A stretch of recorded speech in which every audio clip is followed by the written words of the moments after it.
to the Sun Road. Ow. Going to the Sun Road. Going to the Sun Road.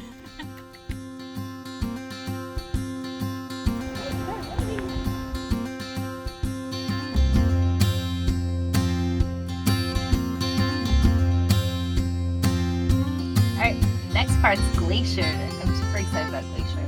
I didn't represent. I didn't really do too much research on Glacier before we took off. I just knew like the one thing to do was to go drive the Sun Road. So going to the Sun Road. Yeah. And so now Glacier, if you want to drive through the Sun Road this year, you got to get a reservation ahead of time. So the reservation system works where you book it either 60 days in advance of your trip, or you can wait 2 days before your trip and try to book a ticket. And usually those tickets are super hard to get. Yeah, there were 365 available the first day we tried. And just because you're there right when they open up the ticket sales, what time is it? 6? Like 8 o'clock in the morning. You're online at 8 o'clock in the morning. And by 8:05, they're all gone.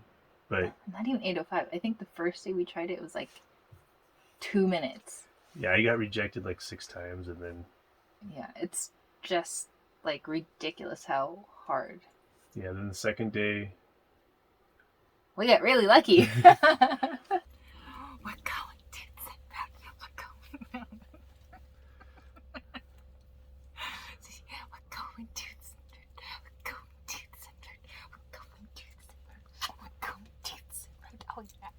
So, we didn't really know. I didn't understand how the system worked. I thought that even if you didn't have a Going to the Sun Road ticket, that you could get into Glacier National Park, which is kind of deceiving because the main part of the park, you need that ticket to get into that road. There's other parts to the park, like many glaciers and Two Medicine, where you can drive through those parts of the park without the Going to the Sun Road. But the main park, you needed that ticket. If you don't get that ticket, you can go before 6 a.m. and after 5 p.m. Yeah. But there's a lot of people going after 5 p.m., so you got to get up early and get there. So for Glacier, I ended up booking a KOA, which is a Campgrounds of America. I don't know what it stands for, but it's awesome. Yeah. So this is our first KOA experience. Yeah, it was like a resort. They had pretty much everything you needed there. Ice cream. I mean, that's all Kory needs is ice cream. So, yeah, they had a play area for the kids. They had swimming pools for adult and kids, kid-friendly. They had talks every night, or they had something going on every night at the campground. So, one day, the first night we were there, I was super excited for Kory because he loves fishing, and I didn't know if you were even really interested in fly fishing, but I was like, there's a fly fishing instructor coming and talking at 6:30, so you gotta go. And I feel like I had to drag him over there. And then, did you have fun? I did. Okay. She dragged me over there, and then she wasn't going to participate, and then she was sitting on the bench watching, and the instructor's like, hey, aren't you going to join us? And she's like, no, I'm okay. He's like, come on, it'll be fun. What's your name? Venus. Then from then on, I got mentioned as Venus's friend the whole time. I don't know why you didn't ask you your name. Yeah, it's easy. Just ask my name. It's like, Venus's friend? Good job. Yeah, it was really funny. Oh, man. Oh. Unfortunately, we didn't get a chance to buy, like, the pole and... Yeah, there's been so many streams and lakes I could have fished at. Since then. But we'll see.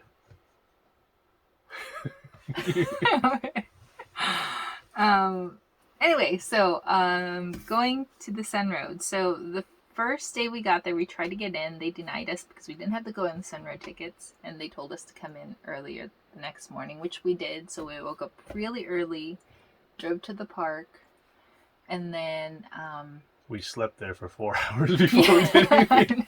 and then we woke up around like 10 or so, and we did the drive to the Sun Road. Beautiful, beautiful, like something that you should do.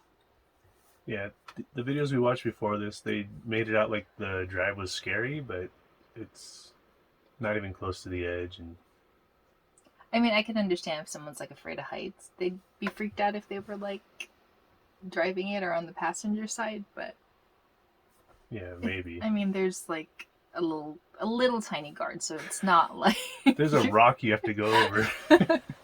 yeah. Just don't go over the rock. Yeah. So, yeah, it was actually pretty busy too. Like I felt like there's a bunch of turnouts where you can take a bunch of pictures, but it was kind of hard to stop because most of the turnouts were full. Yeah, especially the like Logan Pass was always full. Yeah. So, we did the Go into the Sun Road. We tried to stop at Logan Pass because that's the popular area. Because there's a hike there that I guess is popular. So we struck out the first time we did the Logan Pass Visitor Center. So what was your idea? What was your plan? Oh, so the next day I was like, oh, okay, this is easy. If anyone's ever been to any national parks, most of them, it's like if you get to an area, like a popular area before 8 o'clock, you're good. You'll find parking, no problem. That was not the case here. Yeah, we left at 6:40, 6:45 because it takes an hour to get to Logan Pass. But we got there and we were probably there 7:45. Yeah. And all the spots were gone, and like people were already piled up. We talked to the rangers and they said come after 2:30 before the 5 o'clock crowd gets in and kind of clears out. So it pretty much what happens is there's more turnover after 2:30 because everybody's pretty much been done with their hikes. And it fills up really early. I think she said, I asked her what time does the parking lot start to fill out, and she says like at 5:30 in the morning. So we weren't even close to getting a spot. We were like hours behind. And it's like for the Logan Pass, it seems like it's more hikers, which is a totally different crowd versus like touristy people. And these hikers are like, I'll get up 3 in the morning, drive up there to get up to 4 so I can do my hike. I mean, they're intense. I thought we were good, but we weren't. They were in their cars, not intense. Jerk. Oh man. So anyway, so the second day when we tried to do Logan Pass, we ended up just getting there at like 3 or something. Well, that was the same day we got there at 8 and it was too busy. We just came back at 3. It was still crowded, but we found a spot. We were able to do the hike. I think it's a little bit overrated of a hike for me. Well, if it wasn't so difficult to find a parking spot, it'd be worth the hike. But like trying to get a parking spot for that hike, the payoff wasn't worth it for me. Was it worth it for you? It was one of my favorite hikes. It was, oh, really? Yeah, Hidden Lake. Oh. So you end up on this platform overlooking like a beautiful lake, and you didn't like the wildflowers on the way up and the streams. I think I was just angry about the all the more people. than anything. And the people, it was just way too many people. Yeah. There's too many people not following rules too. There's like people feeding marmots. There's people taking selfies like off the trail when you're not supposed to walk on the flowers and stuff. And yeah, so the rangers say like if you walk off the path, you could destroy like the plant life there, and it could take like 50 years for the plant life to come back. And so there's a lady that was not on the path doing her little photo shoot on the Alpine, and I'm like, oh man, I hope that photo shoot was worth it. But you know, you can't control people. They're gonna do what they want to do. Yeah. It wasn't the only hike we did though.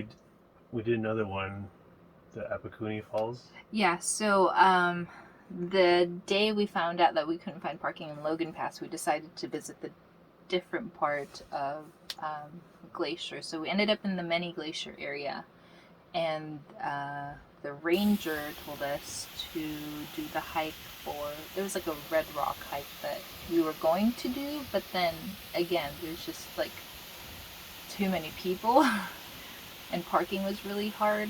And so the other hike she told us to do was less crowded. It was called Apakuni? Yeah, Apakuni Apakuni. Falls. Apakuni Falls. So that was not crowded at all, which was kind of nerve-wracking because it's like bear country. So I would have felt a little bit better if there was a little bit more people traffic. That way, if there's a bear, we can outrun them. Just mainly want more people, so more people are making noise. You don't want to scare the bear, and then so the whole way up we're like yelling at each other, singing songs, and there was bear scat on the ground, which is kind of freaky because I'm like, okay, well, I don't know if it's bear scat. There's some sort of poop on the ground. I'm assuming it's a bear. They smell like pepper. Okay. Someone said if it smells like pepper, it's a grizzly bear. Don't.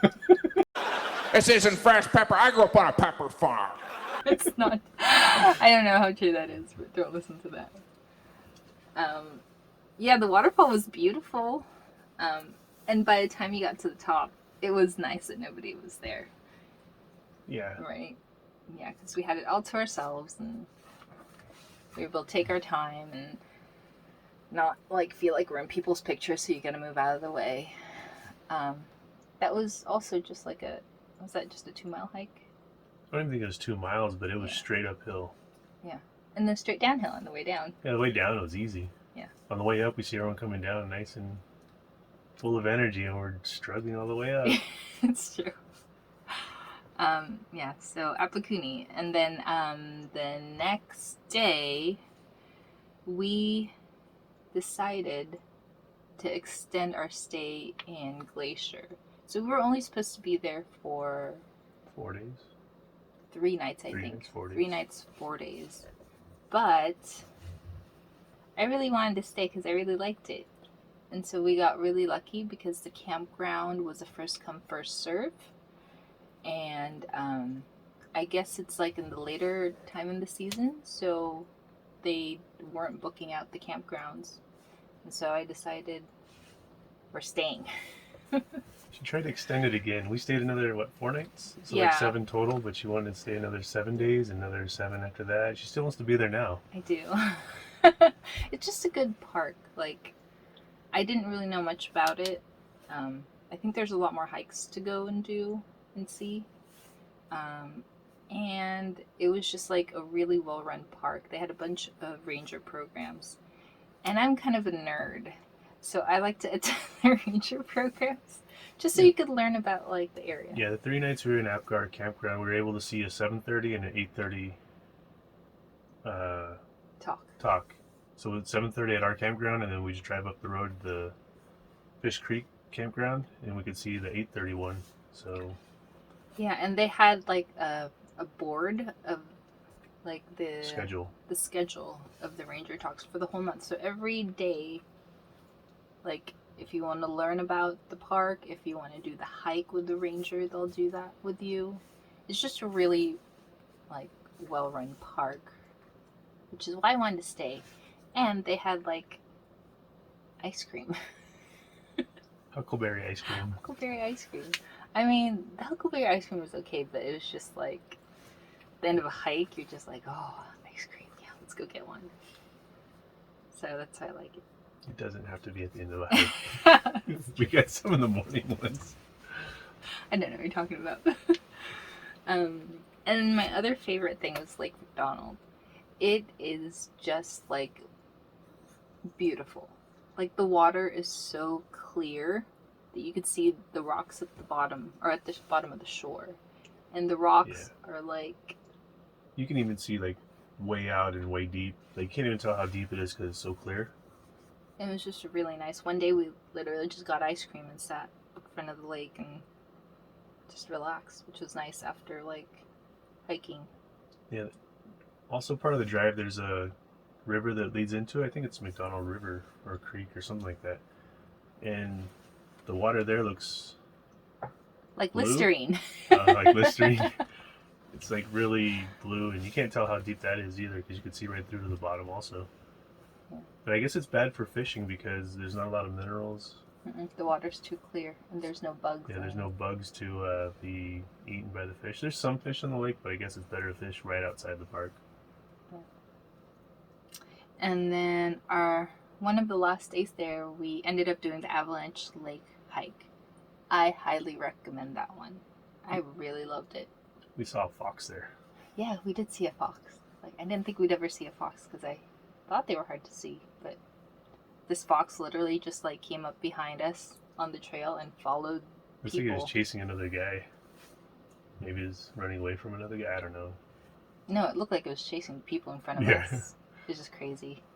But yeah, Avalanche Lake. So the first quarter mile, half mile, I don't know, you get to a waterfall, which was beautiful, and then you get to the Avalanche Lake, which is also beautiful.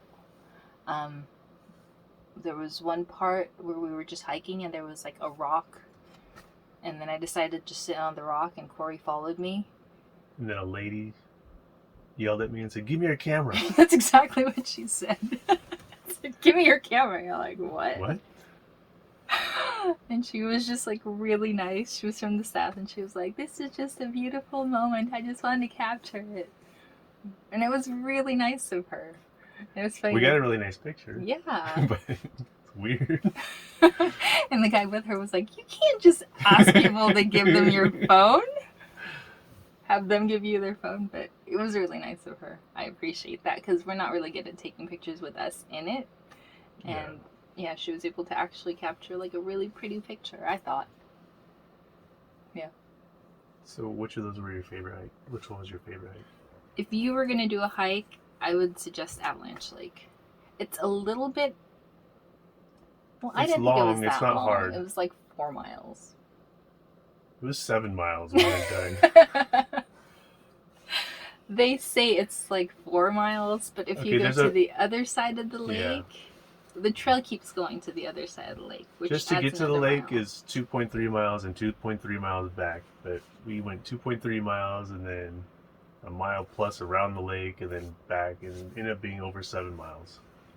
Yeah. I swear on this trip, it doesn't feel like we've been hiking that much, but I think we've been hiking a lot. I think we're getting used to it. Well, now we're totally out of shape out of it, but... Well, at the end of this part of it, we were used to it. That's true. Yeah, and it was nice. I'm like, oh my gosh, I'm hiking and I'm not dying. It feels good.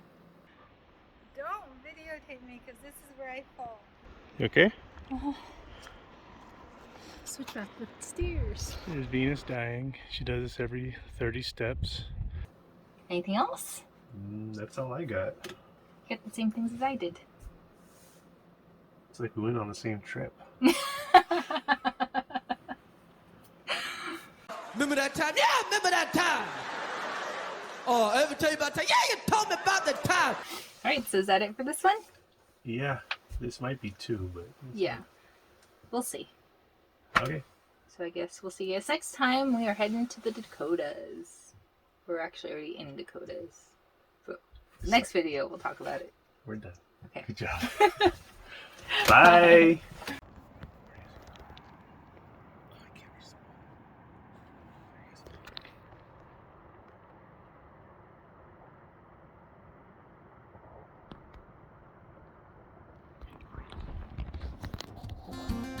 Oh no.